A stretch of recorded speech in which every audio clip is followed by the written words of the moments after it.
Thank you so much for having me. I have to say that this has been such a blessing. This is actually my first out-of-state in-person banquet since the pandemic. I was sharing earlier with, I think, a few different people that I was going to a banquet in California in the beginning of 2020, and I got off of the plane and I got to the hotel and they said it's canceled. And I had just flown all the way from Connecticut to California. But something miraculous happened when I was on that plane. When I was on the plane, I was watching a movie called Foster, and it was about the foster care system in California. And I just began weeping and weeping when I was watching the movie. And my husband and I had been trying to foster a child for a while. We were getting matched with children and it wasn't working out. And this was after we had dealt with infertility for a long time, and then we had a miscarriage, and we wanted to go to the foster, to adopt route, and we wanted to take a child into our home. And I was watching this film and I was just crying on my way to this banquet in the beginning of the pandemic, afraid because I didn't know what was going on really. And it was at that moment that my husband, who was home in Connecticut, got a phone call about a little baby boy. And usually I would get the phone calls and I would have to figure out what to say, and you have to say yes or no like right away. At least that's how it is in Connecticut. You have to say yes or no to the match, and then there's other parts of it. And he said yes. He said yes, and they said, this child could be at your house today. But thankfully that didn't happen because he didn't have any diapers or anything really, so that would have been awkward. But he did say yes, and I got home after spending a couple days in California, not speaking at a banquet because it was canceled, but hanging out there. And when I got home, just a few days later, we got a knock on our door, and a beautiful, precious baby boy who was just a couple days old, who his mother placed him into care. He came to our doorstep, and now he's 17 months old. And I really should have brought a picture. I mean, I have a picture. I have all of the pictures on my phone, but I should have given a picture so you guys could see how adorable he is. His name is Isaiah. We actually got to name him because he came to us unnamed. And it's been a wild 17 months. I never knew how much energy little boys have. And he just wears me out. Mentioned in my bio that I've been doing this for, pro-life work for 20 years, and some of you might be thinking, okay, how old are you? How's that possible? But I will be 40 next month. So that's how I've been doing it for 20 years, because I started when I was in college. And again, that was my last banquet out-of-state experience, and that was March of 2020. And a lot of the events got canceled, and a lot of the events went virtual. And so this is my first coming back to traveling banquet, and I couldn't be happier to be here. I just want to say, before I even get into talking to you guys, I just want to say you are so blessed to have the lieutenant governor that you have.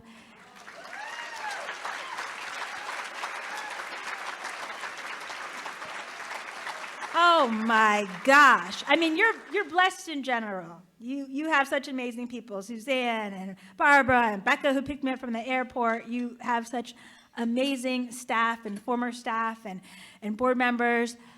But man, that lieutenant governor, do I even need to speak after that? He brought it.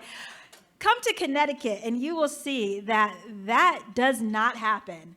We do not have. There's no way that I could exaggerate this enough. Our governor, he just made a video telling Texas businesses, hey, if you don't like the abortion ban, come over to Connecticut because we have lots of abortion access here. That's what he does every time there's some kind of a heartbeat bill or a ban. He tells the businesses to come to Connecticut because we pay for free abortions through our healthcare system. And I grew up like this. I grew up in Connecticut. That's where I'm from. And I never had an opinion on abortion. It just wasn't something I thought about because our state is so pro-abortion. We don't even require parental notification for children, for minors. So if you have a child who's 13, 14 years old, if they want to go get a tan, they have to get your permission. If they want to go get their ears pierced, they have to get your permission. If they want a tattoo, guess what they need? They need your permission, but if they want a surgical abortion procedure, they don't have to even tell you. And so that's how I grew up in high school, seeing friends, getting abortions. Maybe their parents would find out if they saw the paperwork, maybe when they were cleaning up their room, if they saw that, and if not, they didn't have to know. And I had never heard abortion talked about in my family. It was just never discussed. And I honestly had never heard abortion talked about at church. And maybe that sounds strange to you. I'm not really sure what your background is, where you guys are from, but it's pretty common in my state. As I've worked in the pro-life movement for years, there are very few pastors that are willing to talk about this issue. So that's why I was sitting there recording your lieutenant governor. I got to put this on social media so people can see how amazing this is, because it's just absolutely amazing to behold, and it gives me a lot of hope. So how did someone like me, from a state like that, who wasn't thinking about abortion at all, was really indoctrinated into just thinking it was a woman's right and a healthcare decision, how did I get here, where I am standing with you wonderful people in this beautiful, beautiful banquet and eating such delicious food? Well, I got here because God intervened. And that's really how any of us get to the callings that we have in life, is that God breaks in and does a miracle. I was going to college and I was attending a church service at the time, and somebody approached me, and I don't remember their name, but I remember exactly what they said. I'll never forget what they said. They said something very simple to me, but I was intrigued. They said, "Christina, I feel like God wants you to know that something remarkable happened around the time of your birth." So I thought, okay, great. And I pondered that, and I thought, well, if God wants me to know that something remarkable happened around the time of my birth, who was there around the time of my birth? My mother. I'm going to go ask her. So I did. I asked her, "Mom, did something remarkable happen around the time of my birth?" And she said, "Yes. I met an angel, and I don't want to talk about it." Strange. Very strange for my mother. She'd never said anything like that before. And as strange as it was, you know how when your mom is like, "I don't want to talk about it," you're not going to press? I wasn't going to press her because I could tell that she really seriously wasn't going to talk to me about it. So I let it go. And I actually went to Kentucky I was a part of a campus group called Campus Crusade for Christ. It was in college, and did a lot of campus ministry. We went away to a summer ministry project in Kentucky, working with the Boys and Girls Club. And I've always journaled since I was 9 years old. So I was just journaling, and I said, "God, when I get back home to Connecticut, I need to ask my mom, what do you mean that you met an angel? What does that mean?"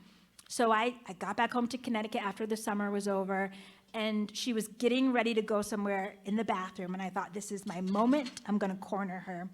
And I did. I cornered her in the bathroom, and I said, "Mom, you've got to tell me, what do you mean you met an angel?" And she said, "You would hate me." And I thought, that's strange, because I'm my mother's only daughter. I'm her first child, and we're very close, so what in the world is she hiding from me that I would hate her? I said, "Mom, I wouldn't hate you." And she said, "Yes, you would hate me. I can't tell you." And I just knew that it was a moment. I don't know how I knew. It was just the Holy Spirit. I just knew it was a moment. And so I said, "Mom, I will not hate you. You have to tell me. Please tell me."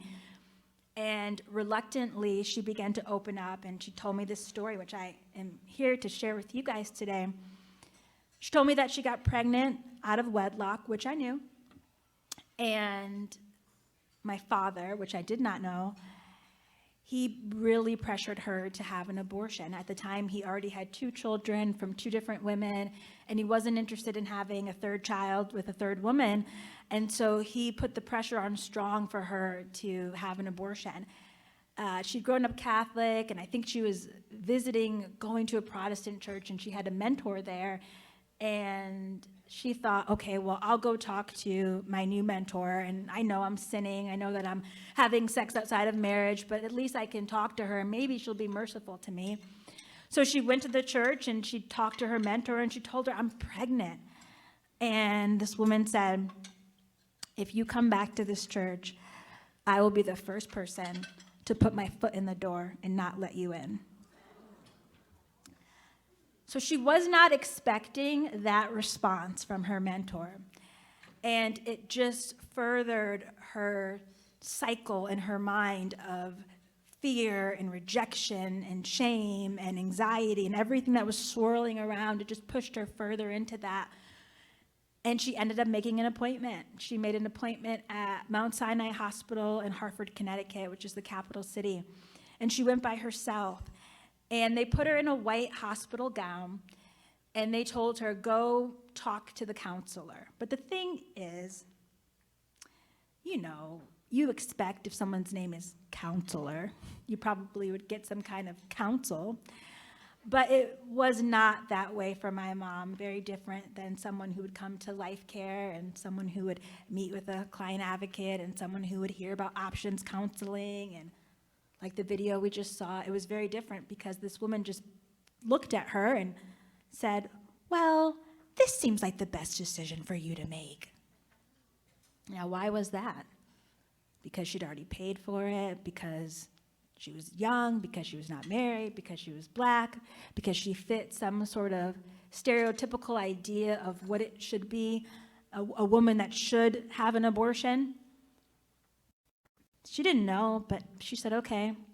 And the counselor said, well, just go into the waiting room and wait till the doctor calls your name. So she did.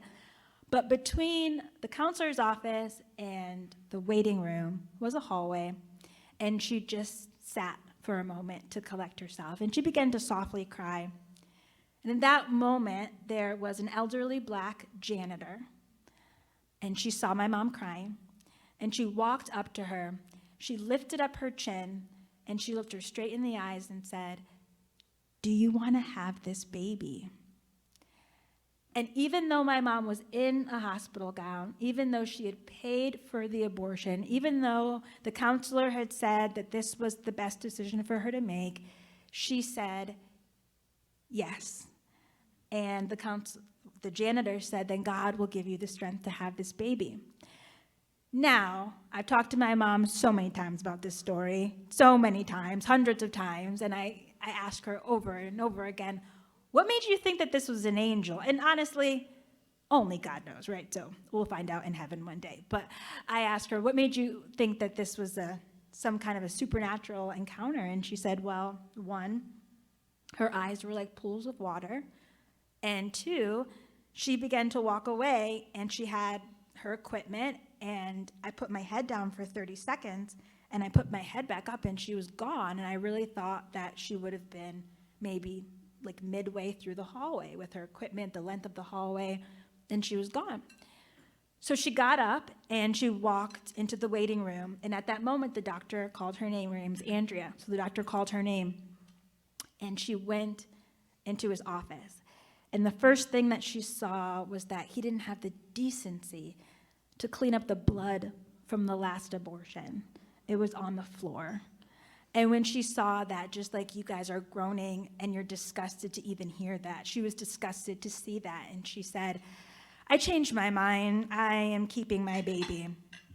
And the doctor said, no, you already paid for this. You've already paid for this.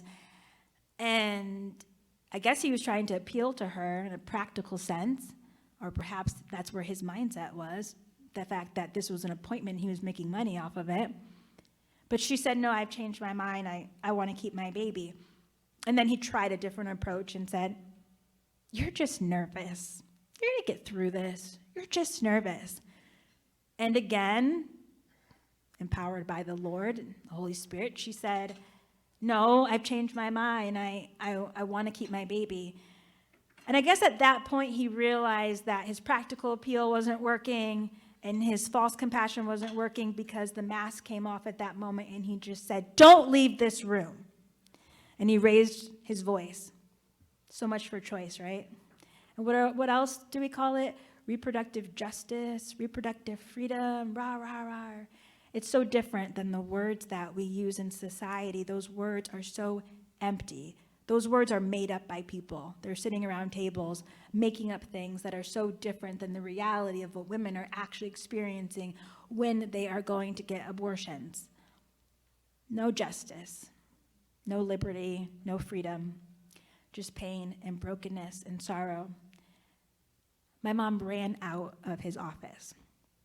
She ran out of his office and she went to the payphone, because this was 1981. So they had payphones.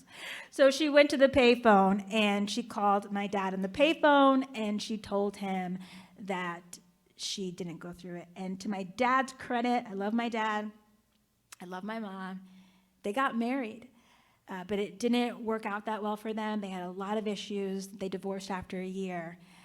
And I had a challenging childhood growing up with divorced parents. I was in a different school, first grade, second grade, third grade, fourth grade, fifth grade, moving back and forth. My mom moved to California as my dad got remarried. We were out there for a couple of years. And throughout that tumultuous time in my life, I just, at a young age, began to cry out to God. And when I was 12, I asked Jesus into my heart at a Pizza Hut, listening to Grandma Got Ran Over by a Reindeer on the jukebox. And I prayed to ask Jesus into my heart. And then I got really serious about that in college. And again, that's when I found the story out when I was in college. And I thought, wow, my mom told me that, and she just bolted out of the house after she told me that. She did not really want to process it with me. She told me and she just left. And I went on her bed and I began to cry. And I had this sense, this knowing, this understanding that God had rescued me. And I knew at that point in my life that God had saved my soul through Jesus' death and resurrection, that I had been saved by his blood and his sacrifice on the cross. But in that moment, I understood that there was another salvation that had taken place, that God, like the psalmist says, like David said, that God reached down from on high and that he rescued me, that he delivered me because he delighted in me. And I understood that in that moment. It was no longer just a political issue. It was no longer just a women's right issue. It was God rescued me. And as I began to pray, God began to speak to my heart. And one of the things that he said to me was this: Christina, I wanted you. I wanted you. And then, how do you think I feel about the others? I was like, God, who are the others? I am so ignorant to anything related to abortion. I know nothing about abortion history. I was never taken to picket or protest or pray outside of an abortion clinic as a child. My family doesn't talk about abortion. They all vote for pro-choice candidates. This is not in my wheelhouse. I don't even know what you're talking about. Who are the others? But God's awesome, because when he calls you to do something, if you don't know it, he's like, that's not an excuse. You can research it and I can help you. So I began to do just that. I began to talk to women who had abortions and I began to hear their stories. And I just jumped into this journey that I'm still on today, and it changed my whole life. I never ever thought that I would do pro-life work, that I would do this, that this is what I would do. It was not in my cards, but it was in God's plan. And today, I can see what I couldn't see before, that this is the greatest human rights, civil rights issue of our day. And I understand that there are millions of women like my mother who are coerced. You know, I had the pleasure of doing a congressional hearing in my living room during the pandemic on Zoom. It was really cool. I got to speak before Congress prior to the pandemic. I got to speak, and that was very interesting because it was 6 pro-choice, pro-abortion people, 2 abortion doctors, and then me and my friend Melissa Oden, who's an abortion survivor. So it was me and Melissa, and then 6 of them. And, you know, we were very polite. There was an abortion doctor right next to me. I just, shook her hands, and there was another Black abortion doctor at the end, and she did not like me, and she, they purposely were asking, what do you think about what Mrs. Bennett said? Oh, when Mrs. Bennett was insulting Black women and, and trying to hold reproductive care from them. It's like, yes. What do you think about that? And she would say it. But that was an interesting experience, and it's on YouTube if you ever want to see it. But during the pandemic, I got to do another congressional hearing on the Hyde Amendment. And if you guys don't know what the Hyde Amendment is, a lot of you probably know. The Hyde Amendment bars, federal funds from going towards most abortions, except for in states like Connecticut, where, it still bars federal funds, but Connecticut allows state funds to go. And unfortunately, President Biden is trying to remove the Hyde Amendment, which would lead to a massive, massive increase of abortion like we've not seen. And it would also be a way that the government is coercing women into getting abortion, women that are already afraid, women that are already feeling alone. And we are fighting this battle right now. I think you know that we are in a battle. I think you know that because when you turn on the TV, you can see that people are raging. The Texas heartbeat bill. I spent over 3 to 4 years in Washington, D.C., with a little piece of red tape over my mouth with the word life across it. I was part of a prayer ministry called Bound for Life, and we prayed for the Supreme Court day after day after day in the rain and the snow. And the people that I was with 15, 17 years ago, they're still there. They're still in front of the Supreme Court today, and they've been praying, God, give us righteous Supreme Court justices. God, end abortion. God, shift the court. And they're not alone. It's been so many people all across the country. And we're in this moment of reckoning, and the question is, which direction are we going to go in as a nation? But what about the pregnancy centers? What about Life Care? What about this movement? What about what we're here for tonight? I sincerely believe that pregnancy resource centers are the Underground Railroad of our day. And I don't say that lightly.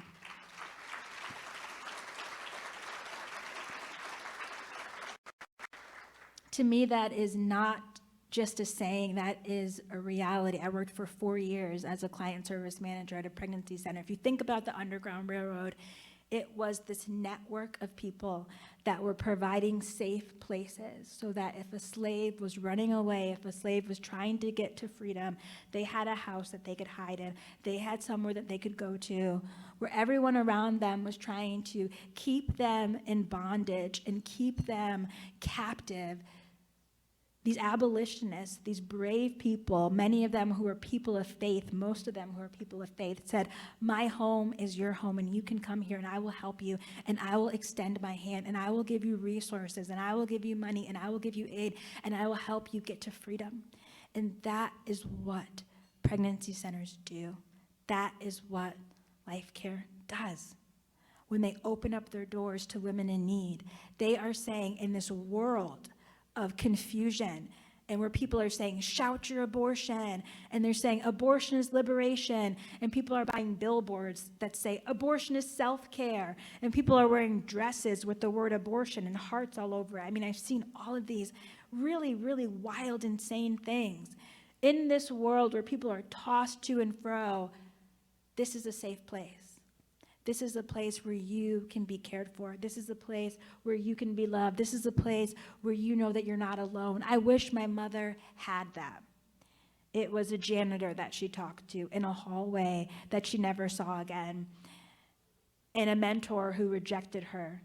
But what if instead of that, it was the mentor who said, you know what? I have a place that I can take you. I have a place that you can go. She probably would have never even gone to the abortion clinic.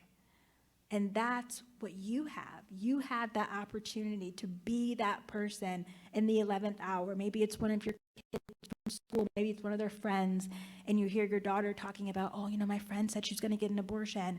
What do? Well, I know a place. Would she be willing to come with me? Would she be willing to come with you? Can we call? Can we make an appointment? You have the opportunity to give into the work that this ministry does, and it has a ripple effect. It's unbelievable to think that by my mom walking out of that abortion room, that abortion appointment, that I have been able to walk in to some of the most incredible experience. I walked into the Oval Office, guys. I did. It was crazy. I walked into the Oval Office. I was invited when President Trump was in office to share my story. I was sitting there with Alveda King and other pro-lifers. Oh, thank you. Praise God. It was an amazing experience. I was like, me? You want me to come? Can I tell you a funny story about that too? Because Connecticut is so pro-abortion, like I mentioned. So a day and a half before I got this invitation to come to the White House, they're trying to shut down pregnancy centers in Connecticut, and it's not just Connecticut, it's all across the country. I thank God that you guys aren't feeling the pressure here yet, but another reason that you really need to give generously and support the center is because there is a national campaign launched against centers by a group called NARAL Pro-Choice Connecticut, as well as Planned Parenthood. They call them fake clinics. They use the media. They use The Handmaid's Tale. They use talk show hosts. And in Connecticut, they have, after 4 years of fighting them, they've passed legislation accusing all pregnancy centers of false advertising, which means the state can control whatever they say, and if they don't like it, they can fine them up to $100 a day. And guess what they think is false advertising? Pregnant need help. Somebody from NARAL brought that up in a public hearing. Well, if a woman sees pregnant need help on a billboard, she's going to think you're advertising abortion, and when she gets there, she's going to be deceived because you don't do abortions. Are you kidding me? They're not. That is how threatened they are by the work that pregnancy centers do. And so I testified in Connecticut against this bill, and one of the public health committee members, his wife was on the board of NARAL, and nobody knew that. So I decided to make that public information. When I testified, I said, Senator, I'm really concerned about this conflict of interest because you're going to be making these decisions and your wife is on the board of NARAL and they are championing this bill. He didn't like that very much. None of them liked it. And so they began to rebuke me one by one. They all just one by one. Again, there's a video on YouTube. You can watch it. I think the end of the rebuke, one of them tried to use the scriptures and they said, I really think that you should just do unto others as you want them to do unto you. I'm like, that's what I think you should do. That's why I'm here, because you're persecuting the pregnancy centers. But I said it nicer than that. But I was kind of discouraged, a little embarrassed because it went live through C-SPAN. And I thought, I felt like God told me to say that and bring that up. And then they all rebuked me. And I mentioned it to my friend. And he said, God's not going to let your voice be silent. And I said, okay. And so I was at home. And the very next day, I'm getting to work. My boss calls. And he's like, Christina, did you leave yet? I was like, no, it's snowing. I'm stuck. And he's like, well, hurry up and get here because the White House just called. And they want you to come to D.C. And I was like, wow, God, you really aren't going to let my voice be silent. It was like a day after. And so it was really amazing experience. And I was just so blessed to be there because the people that were there and the staff and the president, they really made us feel like we were valuable, and they really made us feel like our cause was important. And, things have changed in some ways. That's an understatement. But things have changed, but God is bigger. And he has a court above the Supreme Court, and he's bigger than any ruler or leader. And, if you live in a state like I do, where you don't have elected officials that you can always look up to, you really have to just put all of your hope in God. And even if you do live in a state where you have great officials, you still have to put all your hope in God because it is rough out here. And he is trustworthy. And he is able to end abortion, and he is able to deliver us from this decree of death, and he is able to turn our nation and turn the hearts of the children to the fathers and the fathers to the children and bring a culture of life back in America. It doesn't have to be this way. If you think about it, my mom scheduled to abort me in 1981. Roe v. Wade and Doe versus Bolton happened in 1973. It wasn't that long. And when people say, oh, Roe is established law, okay, but what about before Roe? And we've seen established laws change, like slavery. So anything is possible, but it's going to take us being the hands and the feet. And it's going to take us supporting the work of pregnancy resource centers, supporting the work of Life Care, and giving out of the abundance.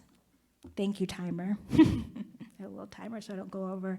I got most talkative in the 5th grade and in high school, and now I'm almost 40 and nothing's changed, so I have to really reel myself in because otherwise I'll just keep going and going, and I know you guys want to get home tonight. But I do appreciate being able to come here and tell my story. I didn't want to say goodbye to my baby. I was 6 o'clock in the morning. I was in the car going to the airport, and I was looking at my little baby boy, and I was just so grateful for him, and I thought, oh, I hate to leave him. I hope he doesn't scream at my husband all night long, because he really likes only me to come to him in the middle of the night, and my husband's like, oh, he's not going to do it. I'm like, well, we'll see tomorrow morning. We'll see what happens. But I said something. I didn't say it to him because he's 1 and he wouldn't understand it, but I said it in my mind. I said, baby, I got to leave you for a short time because you got to save other babies. And so even though I don't like flying and, it scares me and different things, we got to save other babies just like you, because what do people say about him? Oh, if you're in foster care, they should be able to abort because children in foster care. And what do they say about people like me? Oh, poor Black women, like my mom, single mothers, they should be able to abort. No, they shouldn't, because it's not the answer. This is the answer. This is the answer. Diapers, material resources, support, ultrasounds, prayer, Bible reading, holding their hand, walking with them, baby showers, car seats. This is the answer. Right here, right here. This is the answer. So please be the answer and give out of the generosity of your hearts. And thank you again. God bless.